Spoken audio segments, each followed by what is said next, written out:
The hospital room smelled like bleach and something else I couldn't name. Fear, maybe, or resignation. The kind of smell that clings to places where people's lives change without warning. I'd been staring at the acoustic ceiling tiles for what felt like hours, counting the tiny holes, when I heard their footsteps in the hallway. Not the soft shuffle of nurses. Not the hurried clip of doctors running between emergencies. These were deliberate, purposeful. The sound of people who'd rehearsed what they were about to say. The door opened. Jason first, then Chloe trailing behind like a shadow. No flowers. No, "How are you feeling, Mom?" No hand reaching for mine the way it used to when he was 7 and scared of thunderstorms.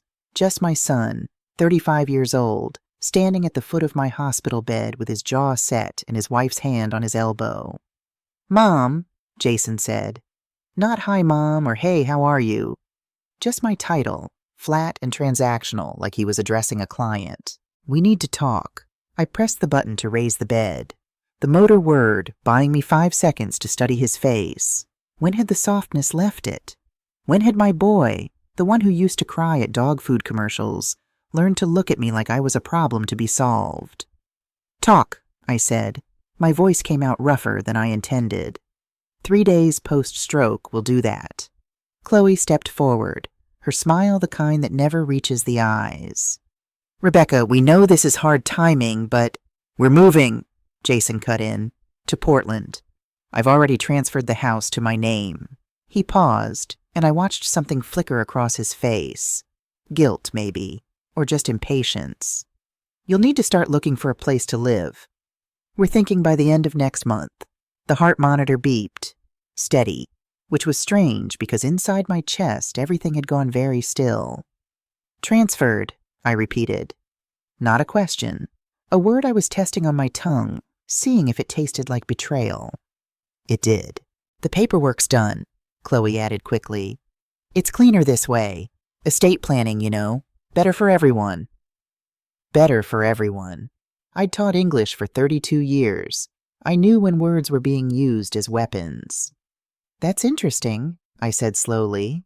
I let the silence stretch until Jason shifted his weight. "But you forgot to check something." His brow furrowed. "What?" I smiled then. Not warm, not forgiving. The smile of a woman who'd spent 3 days in a hospital bed with nothing to do but think. "I canceled the transfer yesterday." The color drained from Chloe's face. Jason's mouth opened, closed, opened again like a fish drowning in air. "You... what?" "I called the county clerk's office Tuesday afternoon. Revoked the entire thing. You should have moved faster, honey." I let the endearment hang there, poisonous. "Or maybe you should have asked first." Chloe recovered first. She always did. "Rebecca, you're confused. The stroke, the medications." "My mind is fine." I looked at Jason, really looked at him. "But I'm starting to wonder about yours."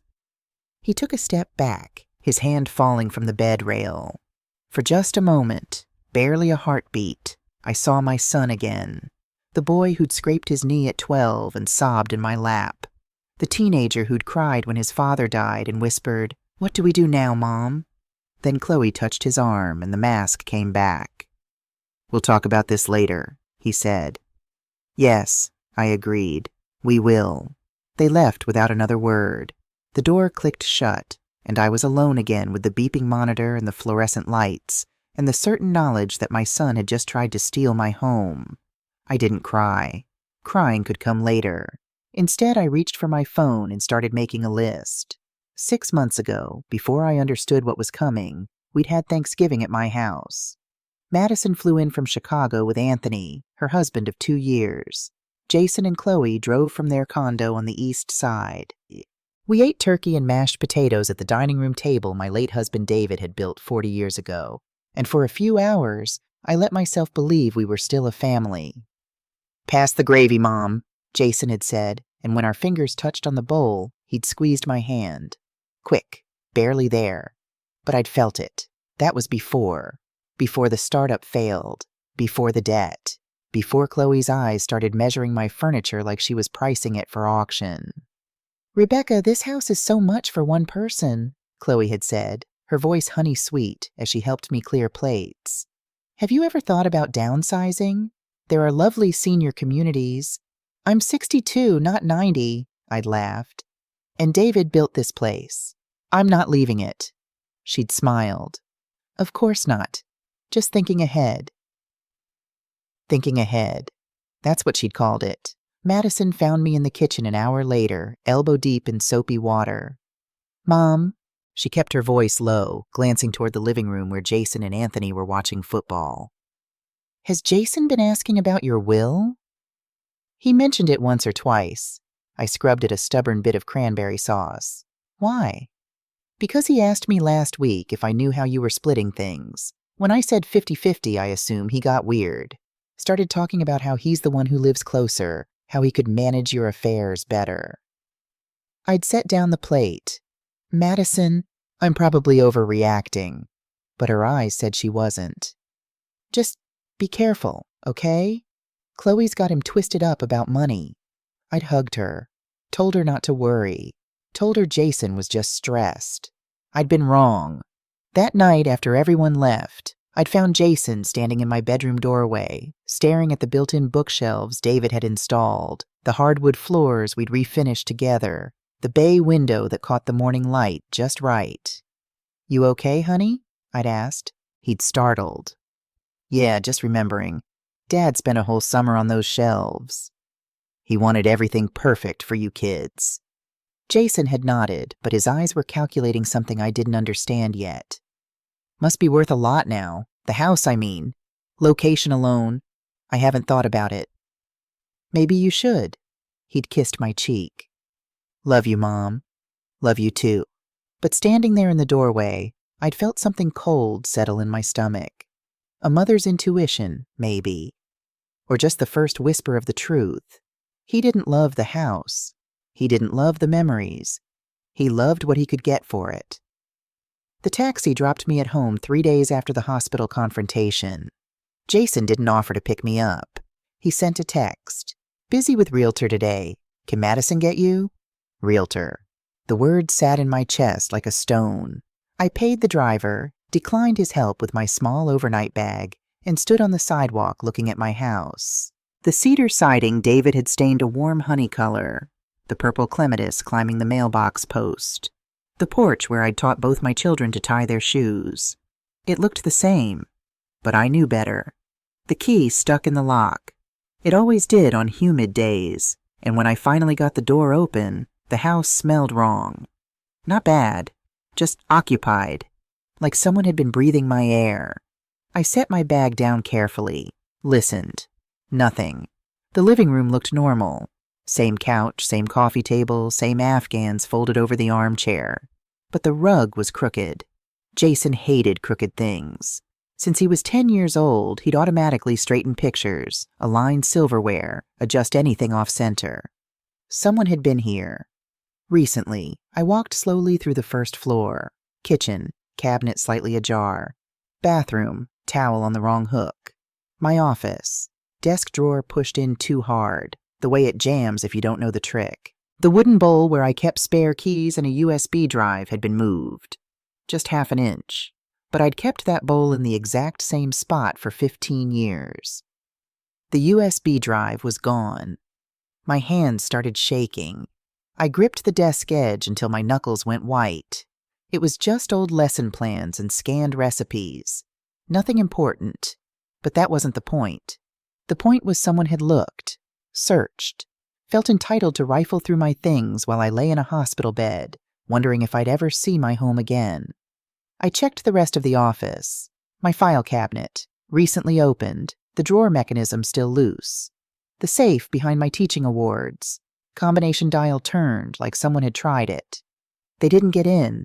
David had set that combination to our wedding anniversary. And Jason wouldn't remember. He'd been 4 years old. I sat down at my desk. My whole body felt heavy, like gravity had doubled. This wasn't paranoia. This wasn't post-stroke confusion. This was violation. I opened my laptop and checked my email. 3 messages from the county clerk's office confirming my revocation. 2 from my bank about unusual activity concerns. One from a realtor I'd never heard of. Dear Mrs. Brown, your son contacted me regarding the sale of 847 Hawthorne Street. Please call at your earliest convenience to discuss listing strategy. Listing strategy. I closed the laptop before I threw it. For a long time, I just sat there, breathing. In through the nose, out through the mouth, the way they'd taught me in the hospital to keep my blood pressure down. Then I opened my desk drawer, the one that didn't jam, and pulled out a composition notebook. The same kind I'd used for lesson planning for 32 years. Page 1, what I know. Page 2, what I suspect. Page 3, what they think I don't know. I started writing. The knock came at 2:17 a.m. I woke from shallow sleep on the couch, my heart already racing. I'd been half expecting this, had left the porch light off and the downstairs dark on purpose. Not a knock, I realized as my eyes adjusted. The sound of metal on metal. A key turning in a lock. The back door. I stood slowly, my joints protesting. Moved to the window that overlooked the small backyard. The security light had burned out last month, but the neighbor's floodlight cast just enough glow. 2 figures. One tall, one shorter. Jason and Chloe. My son was crouched at my back door, trying keys from a ring. Old keys, I realized, from before I'd changed the locks. Damn it, his voice carried through the summer night. She changed them. I told you she would. Chloe's whisper was sharp. She's not as confused as you thought. She's 72, 62, I muttered from my dark window. And just had a stroke, Jason continued. The lawyer said if we move fast on the conservatorship angle. We need to be in the house first, Chloe interrupted. The pictures, the documentation of unsafe conditions. That's what Dr. Foster said would help. My blood went cold. Dr. Foster. They'd talked to a doctor about me. Jason tried another key, then another. When the 4th one failed, he stood up, frustrated. We should just... No! Chloe grabbed his arm. We do this right. Legal. She's set up defenses now, which means she's talked to someone. We can't give them ammunition. She's my mother. She's an obstacle, and obstacles get moved.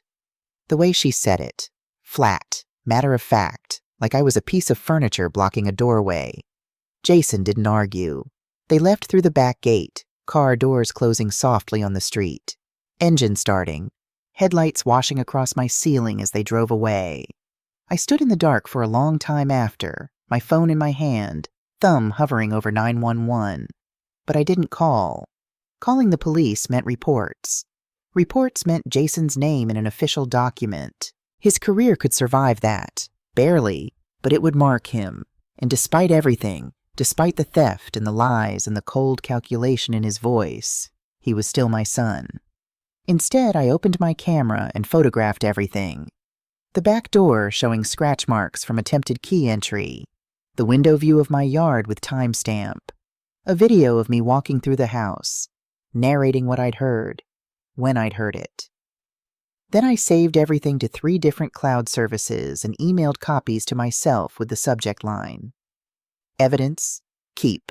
Tomorrow, I'd call a lawyer. Tonight, I sat on my couch until dawn, listening to my house settle, and understanding with perfect clarity that this was no longer a family conflict. This was war. And I'd just chosen to fight back. The morning light felt different, sharper, like someone had turned up the contrast on the world. I made coffee, real coffee, not the decaf the hospital had pushed, and sat at my kitchen table with my composition notebook and my phone. First call, Linda Brown. David's sister, 65, retired from real estate law, and the closest thing to a mother I'd had since my own died. She answered on the second ring. Rebecca, everything okay? No, I said. I need help. 10 minutes later, she was in her car. 20 minutes after that, she was sitting across from me, reading through my notes, her jaw getting tighter with each page. That little bastard, she finally said. David would kill him. David's not here. But I am. She looked up, and I saw steel in her eyes. Steel that reminded me why corporate sharks had feared her in court. And Jason's about to learn that fucking with family has consequences. I'd never heard Linda swear before. It was oddly comforting. Second call, Madison. Mom? Her voice was thick with sleep. Chicago was an hour ahead. What's wrong? Everything. But I'm handling it. Handling what? I told her. All of it. The hospital, the attempted transfer, the 2 a.m. visit. Silence. Then, I'm getting on a plane. No. Mom. Madison, listen. I need you to be my safety net, not in the line of fire. Stay there. Keep your job. But be ready if I need you. Ready for what? To be my witness. My proof that I'm competent and making my own decisions. Another pause. You're scaring me. Good. That means you understand how serious this is. I'm going to call Jason. Don't. Not yet. Promise me. Mom. Promise. She promised. But I heard the fury in her voice. My daughter was a fighter. She got that from me. Third action. County clerk's office. The building smelled like old paper and fluorescent lights. The clerk who helped me was maybe 25, bored, chewing gum. I need confirmation that my property transfer was revoked, I said. She typed, frowned, typed more. Yeah, it was canceled, but there's... Huh? What? There were 2 attempts. Your son filed twice, once in May, once last week. Both rejected because they didn't have your notarized signature. He forged my signature? She glanced at me, suddenly less bored. I can't say that officially, but the county notary flagged both submissions as requiring verification. They were never processed. Can I get copies? Official ones? Sure, but it'll cost you. I don't care what it costs. She printed everything, stamped it, certified it. I walked out with a folder of evidence that felt like a shield. Final call. The number Linda had given me. Sullivan Investigations, a gravel voice answered. Marcus Sullivan? Speaking. Linda Brown referred me. I need surveillance on my son. A pause. Ma'am, I usually do corporate. He's trying to steal my house. He broke in at 2 a.m. last night, and I need to know what else he's planning. Another pause. Longer. Give me the address. I did. I'll be there tomorrow. And Mrs. Brown, Linda doesn't refer people unless it's serious, so I'll take this seriously. Thank you.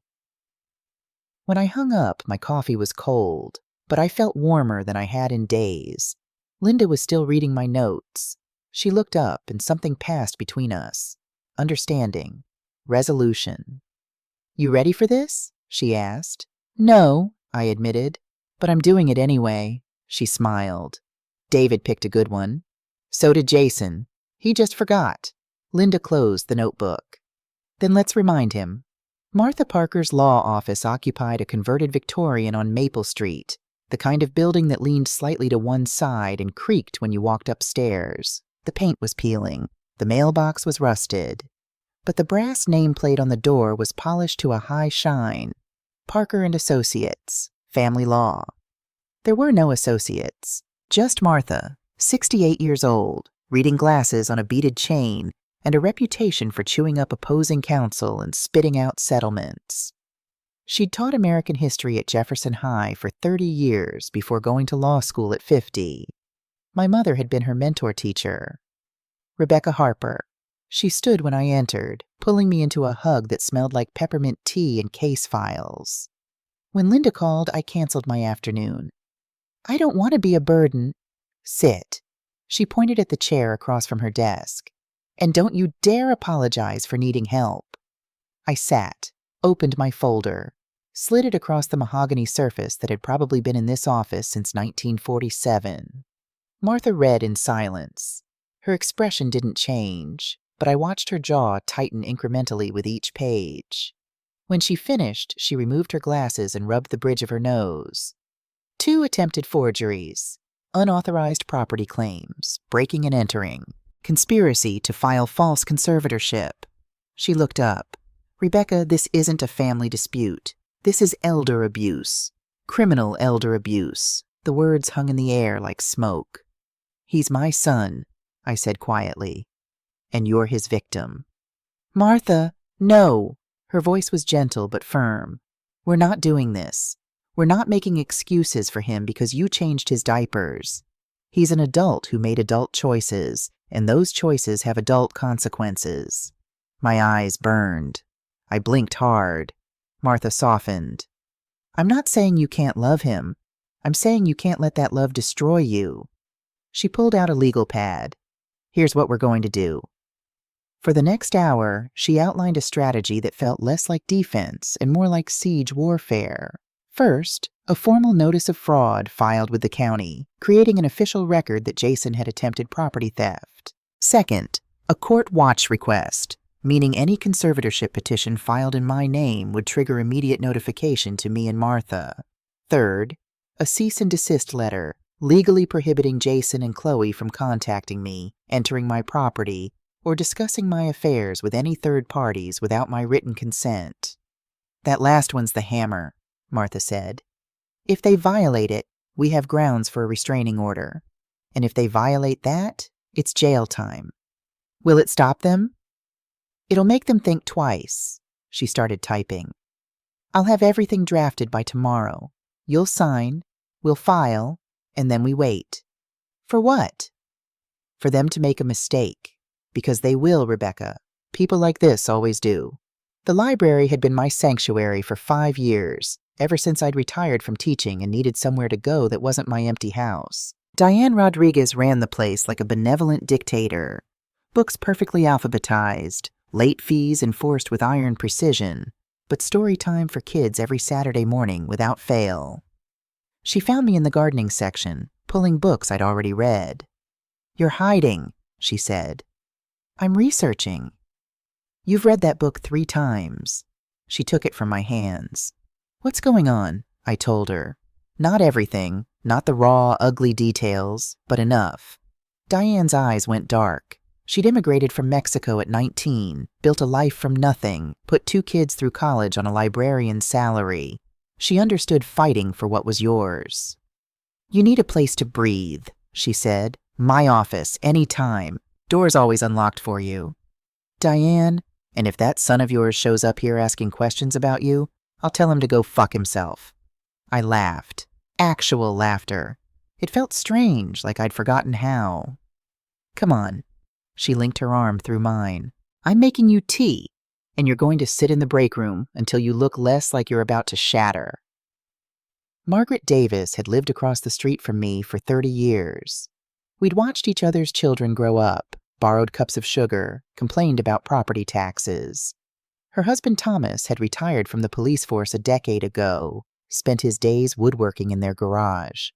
She knocked on my door that evening with a casserole dish and a grim expression. Tom saw your son trying your back door at 2 a.m. last week, she said without preamble. He was going to say something, but I told him to wait. Didn't want to cause family trouble. I took the casserole. I appreciate that, but nothing. Tom's keeping a log now. Time, date, vehicle description. Every time Jason or that wife of his comes near your property. She straightened. You're not alone in this, Rebecca. This street takes care of its own. After she left, I'd stood in my doorway watching the neighborhood. Mrs. Patterson watering her roses. The Morrison kids playing basketball. Old Mr. Henderson walking his ancient beagle. Community. I'd forgotten what it felt like. Marcus Sullivan showed up on Tuesday driving a nondescript gray sedan and carrying a camera bag that probably cost more than my first car. Mrs. Brown. He shook my hand. Firm grip, calloused. Let's talk about your son. We sat in my living room. I gave him everything. Names, addresses, the timeline of events, copies of the forged documents. How far do you want me to go? He asked. All the way. I need to know what I'm dealing with. Even if it's ugly? Especially if it's ugly. He nodded. I'll start with financials. Most family theft comes down to money. Once we know what they need, we'll know what they'll do to get it. He left with his camera bag and my check for the retainer. A week later, he came back with a file 2 inches thick. Your son, Marcus said, spreading papers across my kitchen table, is drowning. The numbers swam before my eyes. $200,000 from a failed tech startup called TechBridge Solutions. Company dissolved 18 months ago, creditors still circling. $80,000 in credit card debt. Chloe's cards, exclusively. Nordstrom, Saks, Tiffany. Shopping wasn't retail therapy for her. It was a compulsion. "There's more," Marcus said. "Payday loans, 3 of them. Total $60,000 at rates that would make a loan shark blush." Jesus! I sat down hard. It gets worse. He pulled out printed emails. "These are from Chloe's account. She's not careful with passwords." I should have felt guilty reading my daughter-in-law's private correspondence. I didn't. Jason's too soft. I'm pushing the conservatorship angle. His mom just had a stroke. Courts will believe she's incompetent. The house appraises at $450K. We clear our debts and have enough left for the Portland move. It's perfect. He feels guilty. I told him it's temporary, that we're helping her. He'll come around. My hands trembled. I set the emails down before I tore them. "There's audio, too," Marcus said quietly. "I followed Jason to Murphy's bar last Thursday. He met with a friend. I got most of the conversation." He pressed play on a small recorder. Jason's voice slurred at the edges. "I don't want to do this to Mom, but Chloe says if we don't move fast, we lose everything. The house, the cars, everything." Another voice. "Man, that's your mom. You can't just—" "I know, Tyler, I know. But she's alone too much anyway, right? Maybe she'd be better off somewhere with people around. A facility or whatever." "You really believe that?" A pause, long enough to damn him. "I don't know what I believe anymore. I just know I'm out of options." The recording ended. I sat in silence, feeling something crack open inside my chest. "He's not a monster," I said finally. My voice sounded distant, like it belonged to someone else. "No," Marcus agreed. "He's weak, and weak men with strong women behind them do terrible things. Chloe's controlling him. Chloe's the architect. Jason's the bulldozer." Marcus gathered the papers. "But intent doesn't matter in court. Actions do. And his actions constitute fraud, attempted theft, and conspiracy." "What would you do? If this was your mother?" Marcus looked at me for a long moment. "I'd protect her, no matter what it cost." He paused. "But I'd also hope she could find a way to save her son from himself, if he's worth saving." After he left, I sat at the kitchen table until the sun went down, staring at the emails, listening to the recording on repeat. Chloe was the villain, but Jason was the weapon, and I didn't know if I could stop one without destroying the other. The gifts started arriving 3 days later. First, a tablet. Top of the line, $800 easy. The note in Chloe's handwriting. "To help you manage things, Mom. We love you." I photographed it. Box, note, everything. Left it unopened on the hall table. The next day, dinner delivery. Thai food from the expensive place downtown. Another note. "You shouldn't have to cook while recovering. Love, J and C." I photographed that, too. Fed it to Margaret's dog. Flowers arrived Monday. Lilies, my least favorite, but Chloe had never bothered to learn that. The card. "Thinking of you." I documented everything. Time of delivery, contents, the manipulation disguised as care. But it was the social media campaign that made my blood pressure spike. Diane showed me on her phone at the library. Chloe's Facebook, posted that morning. "Heavy heart today. Jason and I are so worried about his sweet mother living alone after her stroke. She's always been so independent. But at her age, is independence just stubbornness? Praying for wisdom as we figure out how to help her, even when she doesn't want it." Family first elder care. 43 comments, most sympathetic, some suggesting gentle intervention. One from someone named Brenda. "Sometimes you have to make hard choices for their own good, hun. My mom fought us on assisted living, too." "That manipulative bitch," Diane muttered. "She's building a narrative." "I know." My voice was steady, but inside, rage was building like a thunderstorm. "She's making me look stubborn and declining, making them look like concerned caregivers."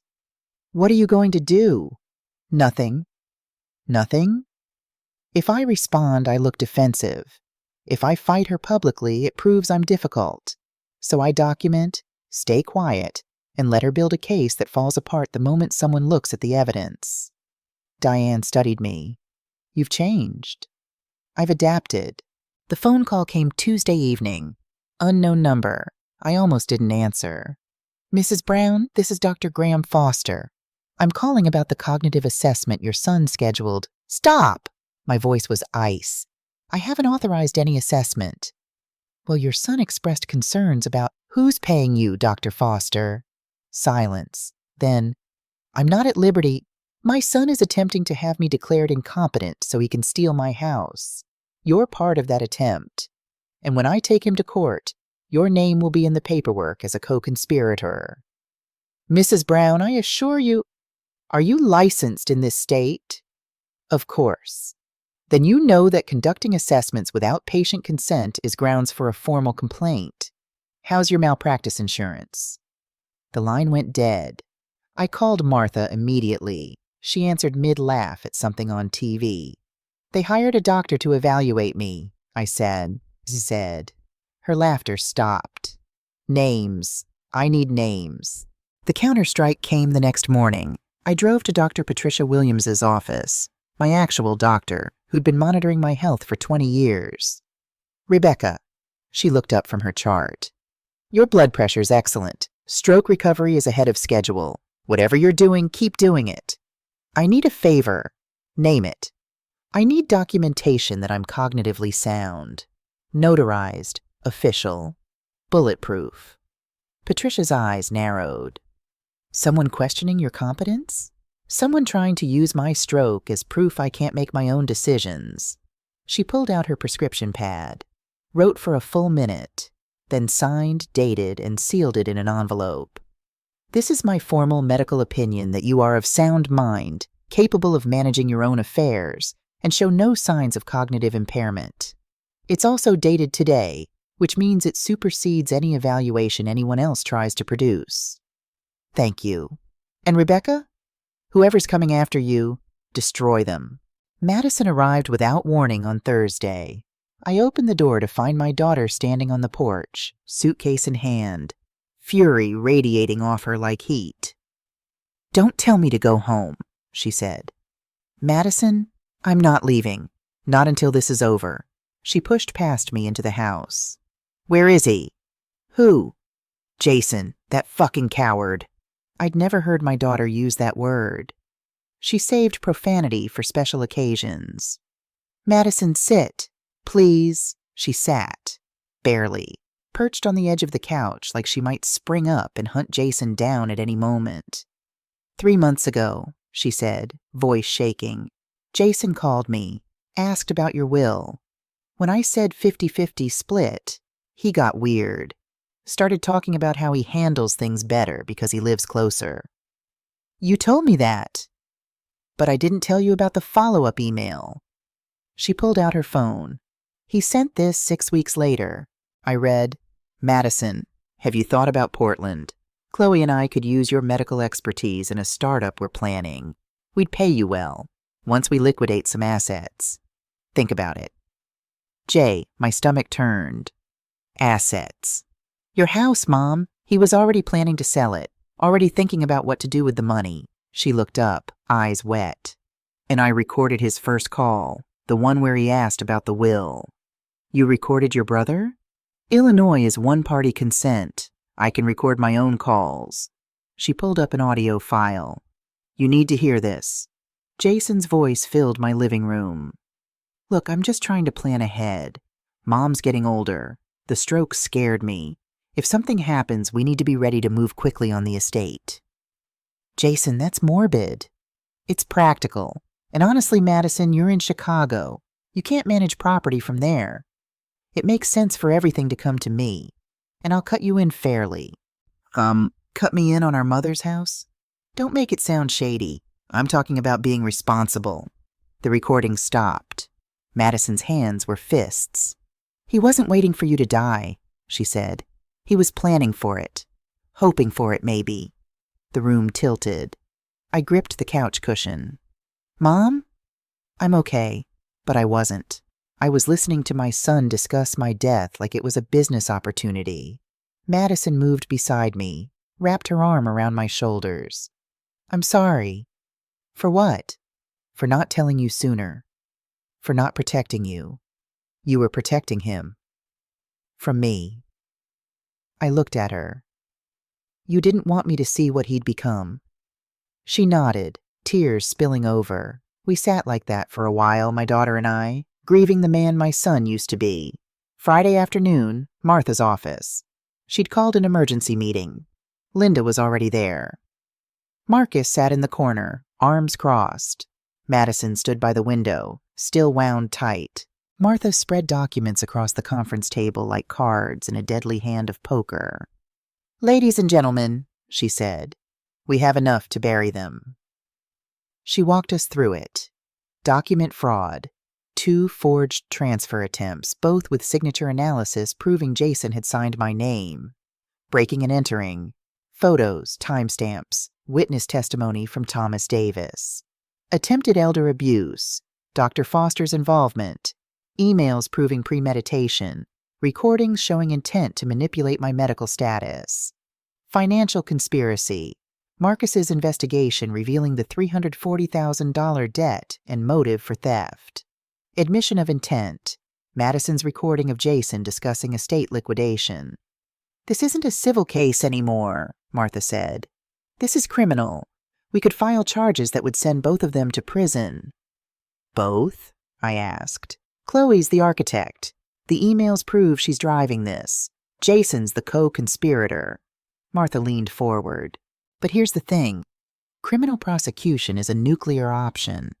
Once we pull that trigger, there's no taking it back. What's the alternative?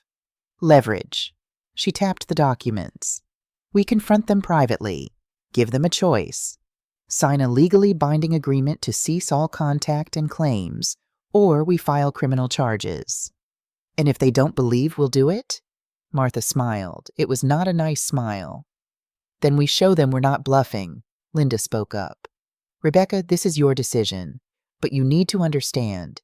If you give Jason this chance and he doesn't take it, we go to war. No mercy, no second chances.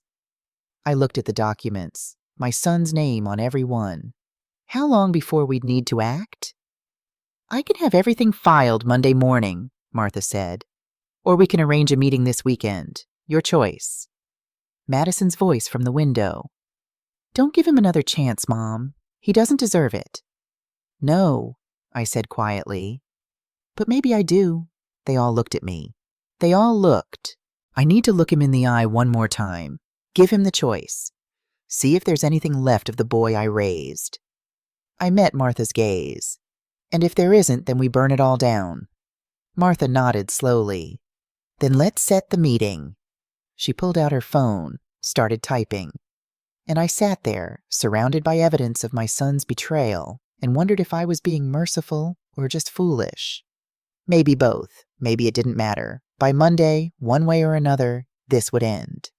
The email went out Friday evening. Short, cold, undeniable. To Jason Brown. CC Chloe. Brown's subject, final meeting. Jason, Saturday, 2 p.m. My house. Bring Chloe. We need to discuss your future, and mine. This is not optional. Mom, I hit send before I could second-guess myself. Watched the message disappear into the digital void. Imagined it landing in Jason's inbox like a grenade. My phone buzzed within minutes. Jason, Mom, what's this about? Can we talk now? I didn't respond. Jason, is everything okay? Silence. Jason, we'll be there.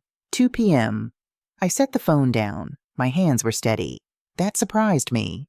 Madison appeared in the doorway, Anthony behind her. You sure about this? No, but I'm doing it anyway. Anthony, quiet, steady Anthony who'd married my daughter 3 years ago and never said much, spoke up. Want me there? In the room? No, upstairs, within earshot. I looked at him. But thank you. He nodded. Understood. Sometimes the best support is silent presence. Saturday morning arrived with oppressive humidity, the kind that made the air feel solid. I woke at dawn, made coffee I didn't drink, sat at the kitchen table planning like I used to plan lessons. Martha would be in the dining room, door cracked, listening. Marcus in his car outside, recording from across the street with a telephoto lens. Madison and Anthony upstairs in the guest room, ready to come down if things went south. Thomas Davis next door had been briefed. He'd keep watch from his front window, phone in hand, 911 on speed dial. I wasn't alone. That mattered. At noon, I set up the living room, moved the coffee table to create clear sightlines for the hidden camera Martha had installed in the bookshelf, positioned chairs so Jason and Chloe would sit with their backs to the window, backlit, easier to read micro-expressions. Details, control, the only weapons I had left. 1 o'clock. I changed clothes 3 times, settled on a simple blue blouse and slacks. Professional, put together. The opposite of the confused, declining woman Chloe's Facebook posts described. 1:30. Martha arrived through the back door, her briefcase heavy with documents. She squeezed my hand. "You've got this. And if I don't, then I do." She disappeared into the dining room. 1:45. A text from Jason, running a few minutes late. Of course. One last power play. Make me wait. Make me anxious. I sat on the couch and opened a book. Didn't read a word, but when they arrived, I wanted them to see me calm. Unshaken. 2:07. The doorbell rang. I counted to 10, stood, walked slowly to the door, opened it. Jason stood on my porch looking like he hadn't slept. Dark circles under his eyes, wrinkled shirt, 3-day stubble. Behind him, Chloe was immaculate, hair perfect, makeup flawless, dress that probably cost more than my monthly grocery bill. The contrast was deliberate. Chloe wanted me to see what she was. Polished, in control, superior. "Mom," Jason's voice cracked slightly. Come in." I stepped aside. They entered. Jason's eyes darted around like he was cataloging exits. Chloe walked straight to the couch, sat down like she owned it. "Can I get you something to drink?" I asked. Pure reflex, 40 years of Southern hospitality dying hard. "We're fine," Chloe said. I ignored her. "Jason?" He looked at Chloe. She gave a tiny head shake. "I'm good, Mom." So it was like that. She was giving him permission to speak, or withholding it. I sat in the armchair across from them, the chair David used to read in, where he'd fallen asleep countless nights with the newspaper on his chest. "I'll get straight to it," I said. "You tried to steal my house." Jason opened his mouth. Chloe's hand landed on his knee. "That's a very dramatic interpretation," Chloe said smoothly. "We were trying to help you transition by forging my signature twice." Silence. I pulled the folder from beside the chair, opened it slowly, let them see the county clerk stamps, the signature analysis reports, the photographs. "These are certified copies of 2 property transfer attempts, both with my signature forged, both filed by Jason." I looked at my son. "Want to explain?" His face had gone gray. That was a misunderstanding. You misunderstood how signatures work?" "Mom, the lawyer said it would be easier if—" "What lawyer?" He floundered. Looked at Chloe again. She stepped in. "Rebecca, you're twisting this. Jason was trying to streamline estate planning. You just had a stroke. You thought I'd be too confused to notice." I pulled out the next document. Photos of them at my back door at 2 a.m. "Is this also estate planning?" Jason's eyes widened. "You were watching?" "My neighbor was. Thomas Davis, retired police officer. He's been documenting every unauthorized visit you've made to this property." I watched Jason's Adam's apple bob as he swallowed hard. "There's more." I spread the emails across the coffee table like tarot cards predicting doom. "These are your wife's communications discussing how to have me declared incompetent, how to push the conservatorship angle, how my house will solve all your financial problems." Chloe's composure cracked. Just a hairline fracture, but I saw it. "Those are private. They're evidence." I pulled out Marcus's financial report of a conspiracy to commit elder abuse motivated by this. $340,000 in debt. The number hung in the air like smoke from a gun. Jason's face crumbled. Not anger, shame. Raw, devastating shame. Mom, You what? My voice was quiet, dangerous. You were going to tell me? Ask for help? Or were you just going to let me find out when I was standing on the street with my belongings because my son stole my home? It wasn't supposed to be like that. The words burst out of him like a confession. I never meant. And then my son started crying. Not the careful, controlled tears of manipulation, the ugly, shoulder-shaking sobs of someone breaking under the weight of their own actions. I'm sorry, he gasped. God, Mom, I'm so sorry. Chloe stared at him like he'd grown a second head. Jason, I'm drowning. He wasn't talking to her. He was talking to me. Only me. The business failed. I kept borrowing, thinking I could fix it. Chloe said we needed to move fast, that your house was the answer, that you'd be better off somewhere smaller anyway.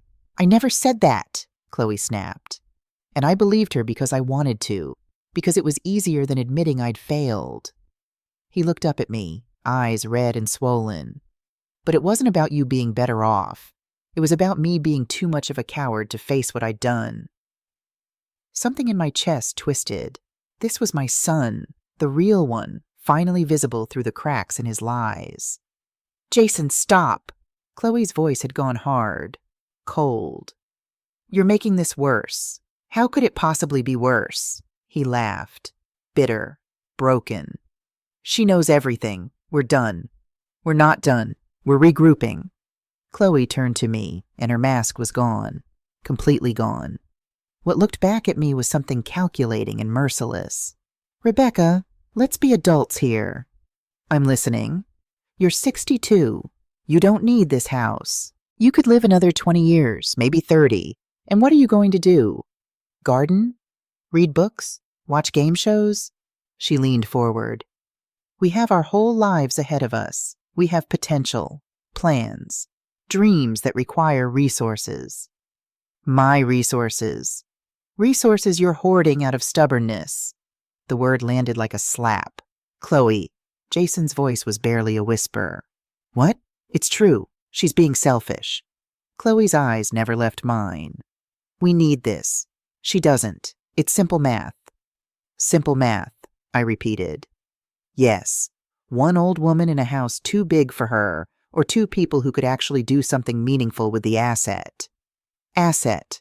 I tasted the word. That's what I am to you. An asset. An obstacle between you and money.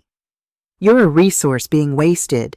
Something inside me went very, very cold. Get out of my house. Rebecca, get out. Chloe stood. You're making a mistake. We could have done this the easy way. The easy way was stealing from me while I was in the hospital? That was easy? It was practical. And if you force us to escalate, you'll what? I stood, and for the first time I let her see my rage. All of it. Burning cold and controlled. Sue me? Have me declared incompetent? Try. Please try. The dining room door opened. Martha Parker walked out with her briefcase. Both Jason and Chloe froze. Who the hell? Chloe started. Martha Parker, Mrs. Brown's attorney. She set her briefcase on the coffee table, opened it. I've been listening to this entire conversation, recording it actually with Mrs. Brown's consent, in her home, which makes it completely legal. The color drained from Chloe's face. Martha pulled out a thick document. This is a cease and desist order. Effective immediately, you are prohibited from contacting Mrs. Brown in any form without her written permission, coming within 500 feet of this property, making any claims regarding Mrs. Brown's assets or competence, or discussing Mrs. Brown with any medical, financial, or legal professionals. You can't, Chloe began. I can, and I have. Martha pulled out another document. This is a formal complaint to be filed with the county prosecutor detailing 2 counts of forgery, 1 count of attempted fraud, 1 count of elder abuse, and 1 count of conspiracy. I have witness statements, financial records, email evidence, and as of 3 minutes ago, a recorded confession. She looked at Jason, and her expression softened. Barely. You admitted to conspiracy, Jason, on tape, in front of witnesses. My son looked like he might be sick. Martha continued, her voice businesslike. Mrs. Brown has 2 options. Option 1, file criminal charges. You'd both face prison time. 2 to 5 years minimum. Chloe grabbed Jason's arm. He shook her off. Option 2, you sign this agreement. You leave. You never contact Mrs. Brown again unless she initiates it. You drop any and all claims to her property or estate. And maybe after you've gotten your lives together, proven you've changed, she might consider forgiving you. Martha held out a pen. But understand this. Her voice dropped to something deadly. If you violate this agreement, we don't give you another chance. We go straight to the prosecutor. No warnings, no mercy. For a long moment, nobody moved. Then Jason reached for the pen. Don't you dare, Chloe hissed. He took it anyway. It's over, Chloe. Jason, it's over. He signed the document. His hand shook so badly he could barely write. I'm done. He set the pen down, looked at me. Mom, I know I don't deserve forgiveness. I know I've destroyed everything, but I need you to know. His voice broke. I need you to know I'm ashamed. And I'm sorry. And I'm going to spend the rest of my life trying to become someone you could be proud of again. I said nothing. Couldn't. My throat was too tight. Jason walked to the door, stopped.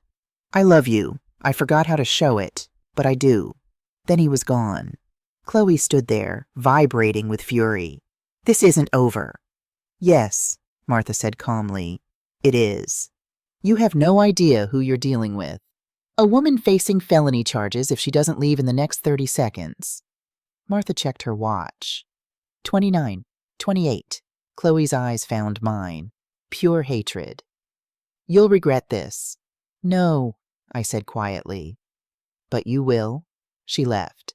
The door slammed hard enough to rattle the windows. And then there was silence. Martha left an hour later with signed documents and a promise to file everything Monday morning. Marcus packed up his equipment.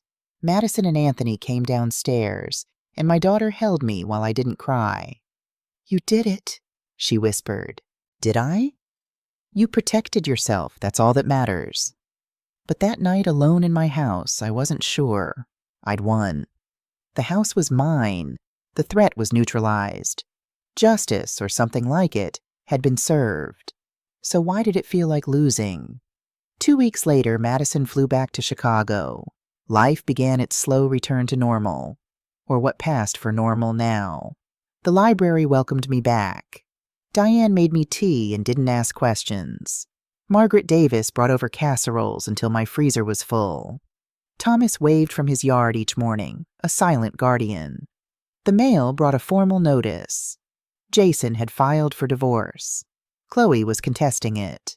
Their legal battle would be ugly and long and not my problem. 1 month after the confrontation, an envelope arrived with no return address. Inside, a letter. Jason's handwriting. Mom, I'm in therapy. Court-ordered, actually, part of the bankruptcy proceedings. Turns out when you lose everything, they make you talk to someone about why. I'm living in a studio apartment. Working 2 jobs. It's hard, but it's honest work, which is more than I can say for anything I did in the past 2 years.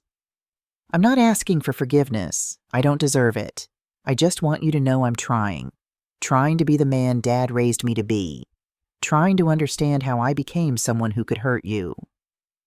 The therapist says I need to take responsibility without expecting anything in return. So that's what I'm doing. I was wrong. I was weak. I let Chloe manipulate me because it was easier than admitting I'd failed. And in the process, I betrayed the person who sacrificed everything for me. I don't know if you'll ever read this. If you do, please know. I'm ashamed. And I'm sorry. And I love you. Jason, I read it 3 times. Set it on the kitchen table, stared at it for a long time. Then I put it in a drawer, not thrown away, Not answered. Just C kept. 3 months later, another letter. This one was shorter. Mom, I paid off one of the payday loans. Only took every extra dollar I had, but it's done. 2 more to go. I'm still in therapy. Still working on myself. Still hoping that someday you might want to have coffee. Just talk. No expectations. I understand if the answer is no forever. I've earned that. J. I put that one in the drawer too. 6 months after the confrontation, I sat on my porch watching the neighborhood wake up. Mr. Henderson walked his beagle. The Morrison kids waited for the school bus. Margaret pruned her roses. My phone buzzed. Madison. Have you read Jason's letters? Me. Yes. Madison. Are you going to respond? Me. I don't know. Madison. Do you want to? I thought about that. Really thought about it. Me. Part of me does. Part of me doesn't. I'm not ready yet. Madison. That's okay, Mom. You get to decide when, or if. Me. Do you talk to him? Madison. Sometimes. He asks about you. I don't tell him much. Me. What's he like now? Madison. Different. Humbler. Broken in a way that might be healing. Madison. But that doesn't mean you owe him anything. Me. I know. That evening, Diane stopped by with wine and gossip. You look better, she said, settling into the porch rocker. Lighter. I feel lighter. You ever going to answer those letters? Everyone knew about the letters. Small-town life meant few secrets. Maybe, someday. I sipped my wine. But not because he needs me to, because I'm ready to. And if you're never ready, then I'm never ready, and that's okay, too. Diane raised her glass. To women who refuse to be victims. To women who fight back. We drank as the sun set over Hawthorne Street, painting the cedar siding gold. Late that night, I stood in my bedroom looking at the photos on the wall. Jason at 7, gap-toothed and grinning. Jason at 16, awkward in his prom tux. Jason at 22, college diploma in hand. David's arm around his shoulders. I didn't take them down, but I didn't add new ones either. They stayed where they were, a record of who he'd been, not who he'd become. Maybe someday there would be new photos. Maybe not. The house was still mine. The life was still mine. And so was the choice of whether to let him back in. For now, that was enough. I stood at my front window, looking out at the street David and I had moved to 40 years ago. The house he'd built shelves in. The yard where we'd taught our children to ride bikes. The porch where we'd grown old together until cancer took him too soon. This house held ghosts, but they were good ghosts. Memories I'd protected. A life I'd refused to surrender. People asked me sometimes if I regretted fighting back. If I regretted the confrontation that destroyed my relationship with my son. But they were asking the wrong question. Jason destroyed our relationship when he tried to steal my home. I simply refused to be his victim. There's a difference between being a bad mother and being a strong woman. I chose strength. I chose survival. I chose myself. And if that makes me hard or unforgiving in someone's eyes, well, I'd rather be hard and housed than soft and homeless. The letters keep coming. One a month like clockwork. Each one a little more honest. A little more broken. A little more like the son I used to know. I keep them all. In the drawer with the others. Maybe next month I'll read one and decide it's time to respond. Maybe I'll drive to that coffee shop he mentioned and sit across from him and see if there's anything left to salvage. Or maybe I won't. Maybe I'll just keep living in the house on Hawthorne Street, tending my garden, reading my books, surrounded by people who chose to protect me when my own son chose betrayal. Either way, it's my choice. My decision, my life. And nobody, not my son, not his wife, not anyone, gets to take that from me again. The house is mine, and so am I.